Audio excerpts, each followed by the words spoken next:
అందరికీ నమస్తే అండి. నిమ్మగడ్డ రమేష్ కుమార్ గారు ఆయన 2020-21లో అందరికీ తెలిసిన పేరు. 2020 మార్చి 9వ తేదీన 2020 మార్చి 16వ తేదీన స్థానిక సంస్థల ఎన్నికలు వాయిదా వేయడంతో ఆయనకు వ్యతిరేకంగా సీఎం హోదాలో మొదటిసారిగా జగన్మోహన్ రెడ్డి గారు ప్రెస్ మీట్ పెట్టి నిమ్మగడ్డ రమేష్ కుమార్ గారిని టార్గెట్ చేసి ఆయన్ను అత్యవసరంగా తొలగించడానికి ఆర్డినెన్స్ తీసుకొచ్చినప్పుడు నిమ్మగడ్డ రమేష్ కుమార్ గారు ఎవరు ఏంటనేది అందరికీ తెలిసింది. అప్పటి వరకు ఆయన ఎవరనేది ఎవరికీ తెలియదు.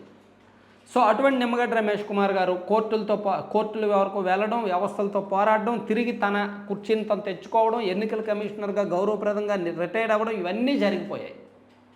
సో ఇప్పుడు గత 6 నెలల నుంచి కూడా మళ్ళీ నిమ్మగడ్డ గారు యాక్టివ్ అయ్యారు. అప్పుడు రిటైర్ అయిన తర్వాత 2021లో రిటైర్ అయిన తర్వాత ఆయన కొన్నాళ్ళు సైలెంట్గా ఉండి మళ్ళీ ఇన్నాళ్లకు ఒక 6 నెలల నుంచి యాక్టివ్ అయ్యారు. ఈ నెల రోజుల నుంచి అయితే ఆయన అవిశ్రాంతంగా ఫైట్ చేస్తున్నారు. రకరకాల మార్గాల్లో రకరకాల వ్యవస్థల ద్వారా వైఎస్ఆర్ కాంగ్రెస్ పార్టీ బలాలను ఒక్కొక్కటి దెబ్బ కొడతా వస్తున్నారు. ఫస్ట్ దొంగ ఓట్లు, ఫేక్ ఓట్ల మీద దృష్టి పెట్టారు. నియోజకవర్గాల వారీగా ఎక్కడెక్కడ ఏ విధంగా ఫేక్ ఓట్స్ జాయిన్ చేశారు అనే దాని మీద ఫోకస్ పెట్టారు. 2 అర్హులైన ఓటర్లను డిలీట్ చేసేస్తున్నారు అనే వ్యవహారం మీద ఫోకస్ పెట్టారు. 3 ఓటింగ్ శాతం పెరగాలి, దూరంగా ఉన్న వాళ్ళు ఓటింగ్ రావాలి అనే అంశం మీద ఎక్కువగా ఫోకస్ పెట్టారు. తర్వాత వాలంటీర్ల వ్యవస్థ మీద పూర్తిగా స్టడీ చేసి వాలంటీర్ల వ్యవస్థ ఎన్నికల్లో ఇన్వాల్వ్ అవ్వకూడదు, వాళ్ళు వైసీపీ కార్యకర్తలుగా పనిచేస్తున్నారు కాబట్టి వాళ్ళు సంక్షేమ పథకాలను వాళ్ళు తీసుకెళ్ళి ఇవ్వకూడదు, ఆ ప్రభావం వైసీపీకి పాజిటివ్గా మారుద్ది అని ఆయన ఈసీకి ఫిర్యాదు చేయడం, ఈసీ స్పందించడం, వాలంటీర్లను దూరం పెట్టడం, ఇవన్నీ జరిగిపోయాయి. ఒక రకంగా అది కూటమికి మైనస్ అయినప్పటికీ ప్రజాస్వామ్యానికి మంచిది. మేబీ అది కూటమికి మైనస్ అయితే అవుద్ది, వాళ్ళు పొలిటికల్ గేమ్లో కూటమి సరిగ్గా హ్యాండిల్ చేయలేదు, కానీ ప్రజాస్వామ్యానికి మంచిది, వ్యవస్థలకు మంచిది.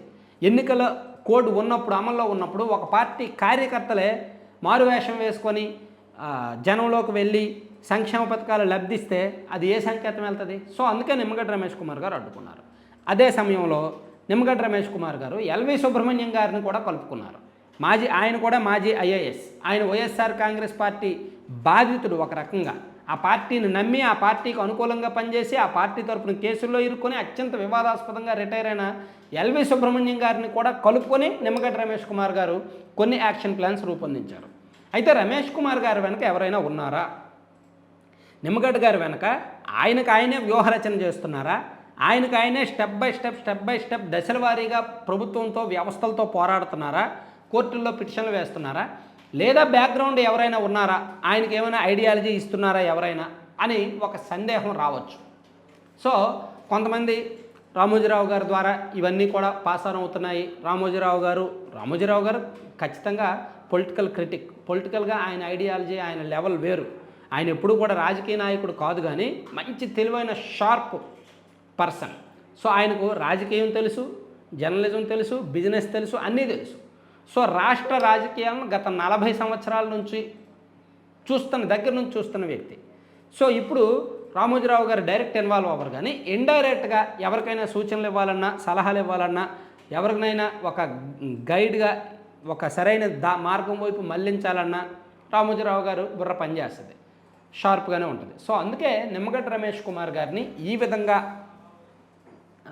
వెళ్ళడంలో వైఎస్ఆర్ కాంగ్రెస్ పార్టీ చేస్తున్న తప్పులను వ్యవస్థీకృతంగా ఎండగట్టడంలో, వైఎస్ఆర్ కాంగ్రెస్ పార్టీని డిఫెన్స్లోకి నెట్టడంలో, వైసీపీ వ్యతిరేకులను ఏకం చేయడంలో, ప్రజాస్వామ్యబద్ధంగా పూర్తిగా 100% ఎన్నికలు జరిగేలా పాత్ర పోషించడంలో నిమ్మగడ్డ రమేష్ కుమార్ గారు ఎంత చురుకైన పాత్ర పోషించడానికి బహుశా రామోజీరావు గారు ఏమైనా నడిపిస్తున్నారేమో, ఆయన ఏమైనా హెల్ప్ చేస్తున్నారేమో అనే కొన్ని అనుమానాలు అయితే ఉన్నాయి. కానీ దీనికి ఎక్కడా కూడా ఆధారాలు లేవు. ఇప్పుడు నిమ్మగడ్డ గారు ఎప్పుడైనా రామోజీరావు గారిని కలిశారా? కలవలేదు.